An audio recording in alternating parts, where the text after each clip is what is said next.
Paano ba natin isasabuhay na si Kristo ang hari natin? Para sa mabungang buhay, tayo na po at magkapet pandasal.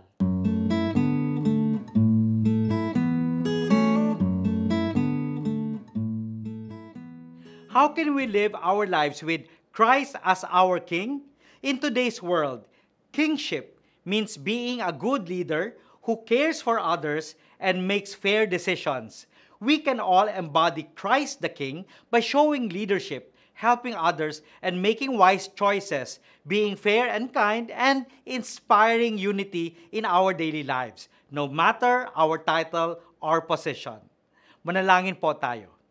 Panginoon, pinagdarasal namin ang mga namumuno sa amin, sa bahay man o bayan, at tingnan kung paano din kami makakatulong para sa kabutihan ng lahat. Amen.